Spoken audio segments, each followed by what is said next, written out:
Selam arkadaşlar. Epson'un L serilerinde veya diğer serilerinde hepsinde geçerli olan emici dolum, resetleme veya servise başvurunun gidermeyi sizlere adım adım göstereceğim.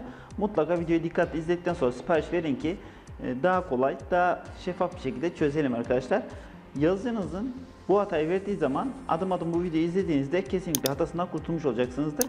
Yazılımı sipariş vermek isterseniz açıklamadaki linkten veya i harfinden basarak da web sitenize gidebilirsiniz. Şimdi dilerseniz geçelim yazılımımıza adım adım nasıl yapacağımızı sizlere göstermeye başlayalım.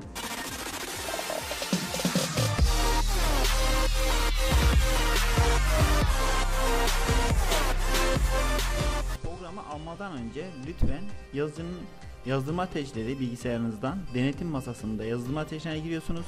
Yazıcınızın driverları kurulu olmuş olması gerekiyor. Üzerine tıkladığınızda bizim 3060 modeli hepsinde aynıdır. Bütün Epson'larda bakıma geliyorsunuz ve Epson monitöre tıkladığınızda burada sizlere genel hata veya başka bir hata veriyorsa yazılım almanızın bir önemi yoktur.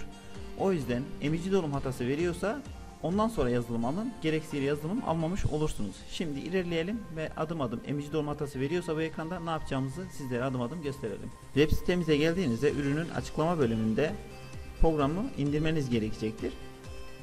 Buradaki indire tıklayıp programın sol tarafta indiğini görürsünüz.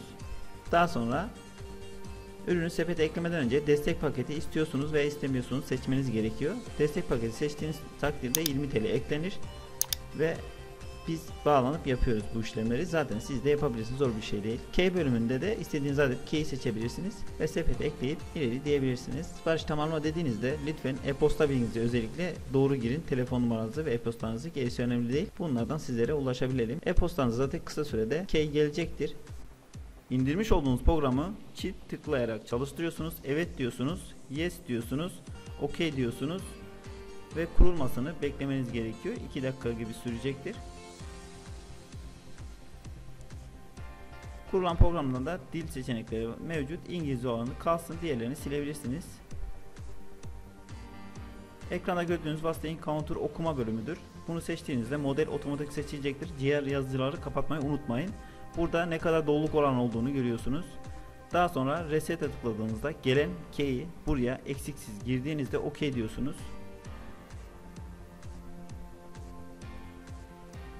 Biraz bekledikten sonra yazıcıyı kapatıp yeniden açmanız gerekecektir. Yazıcımızı tekrar açtık ve read counter dediğimizde sıfırlanmış olduğunu görüyoruz ve yazıcımızın da ekranında, yani Epson monitörde başta gösterdiğim gibi baktığımızda artık hazır olduğunu görebiliriz. Bu videoyu adım adım izlediyseniz mutlaka bu sorunu çözmüşsünüz demektir. Videomuzun sonuna geldik arkadaşlar. Umarım faydalı bir video olmuştur. Aklınıza takılan sorulara yorum bölümüne yazmanızda fayda olacaktır. Başkaları da faydalanır. Ürünle ilgili daha fazla bilgi için de bizlere ulaşabilirsiniz. Bir başka videoda, bir başka hata çözümünde görüşmek umuduyla. Hoşça kalın. Kendinize çok çok iyi bakın. Allah'a emanet olun. Bay bay.